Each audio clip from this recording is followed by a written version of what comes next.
பிரியாணி செய்யலாமா? ரெடியா?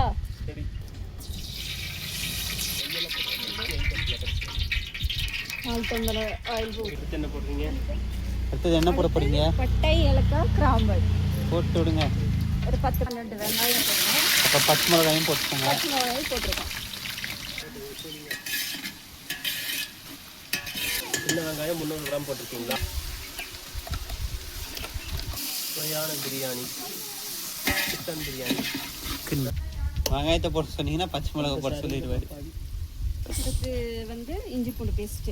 ஃபாரஸ்ட் குக்கிங்க்கு அவருக்கு சம்பந்தம் இல்லை. ஏதோ 300 கிராம் இஞ்சி, தண்ணி கேன் போட வந்து ஒரு வெங்காயம். 300 கிராம் இஞ்சி, 300 கிராம் வெள்ளை வெங்காயம். ஃபர்ஸ்ட் வந்து 300 கிராம் சின்ன வெங்காயம் போட்டுருக்கோம். இப்போ 300 கிராம் இஞ்சி போட்டிருக்கோம், 300 கிராம் வெள்ளை வெங்காயம் பூண்டு போட்டிருக்கோம். அரைச்சது.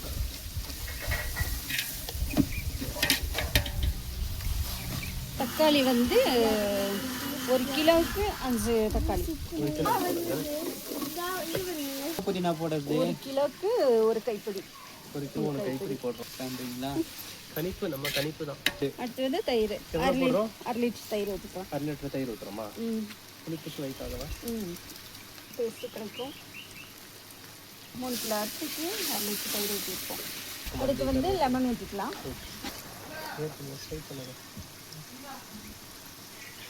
உப்பு அதிகமாக வேணும், அதனால 2 லெமன் போட்டிருக்கோம். அரிசி வந்து ஒட்டாது, பிரிஞ்சு வரும். 10 கிராம் ஏலக்காய், 10 கிராம் பிரியாணி மசாலா வீட்லயே அரைச்சது. பட்டை, ஏலக்காய், கிராம்பு 3 மிக்ஸ் பண்ணி அரைச்சிருக்கீங்களா? 1 கிலோவுக்கு 1 ஸ்பூன். 3 ஸ்பூன் மிளகாத்தூள், காரம், உப்பு, டேஸ்ட்லாம் வந்து நம்ம அடுத்து தண்ணி ஊற்றி கொதிக்க வச்சுட்டு அதில் நம்ம வந்து டேஸ்ட் பார்த்துட்டு 1 கிலோவுக்கு 1 ஸ்பூன் போடுறோம். இது கொஞ்சம் காரமாக இருக்கணும். காரமானதுனால 1 கிலோவுக்கு வந்து அரிசி அளக்கும் போது டம்ளரில் 1/4 கிலோ டம்ளரில் 11 டம்ளர் வந்துச்சு. அதனால தண்ணி அரிசி 11 டம்ளர் வந்துச்சு. அதனால இந்த ஸ்பூனுக்கு 1 டம்ளருக்கு 1 ஸ்பூன் கணக்கு பண்ணி போடுறோம். 11 டம்ளர் உப்பு போடுறோம். 11 ஸ்பூன் உப்பு. கல்லுப்பு. பிரியாணி செய்ய தெரியாதவங்களுக்கு இது ஒரு டிப்ஸ். இப்படி போட்டு செய்யலாம், இப்படி செஞ்சுக்கலாம். அளவு தெரியணுங்கிறதுக்காக இதெல்லாம் ஒரு சின்ன சின்ன டிப்ஸ் சொல்லிக்கலாம்.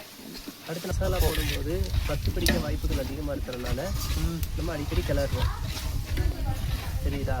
பிரியாணி மசாலா சொல்றது நம்மளாம் தண்ணி ஊற்ற வரை நம்ம கிளறிக்கிட்டே தான் இருக்கணுமா?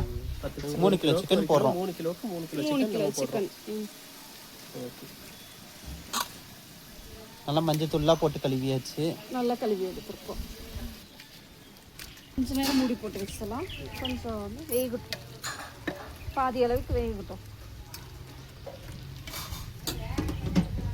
இதில் 1 குண்டா அரிசி அதனால 2 குண்டா தண்ணி வைக்கிறோம்.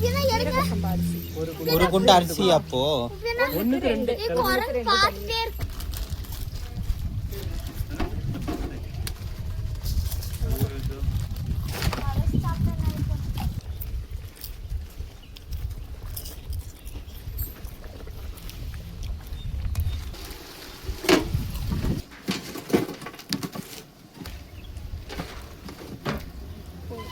கடைசியாக நம்ம நெய் ஊற்றி ஒரு கிளறிடலாம். நல்லா பிரியாணி ஆயிடுச்சு.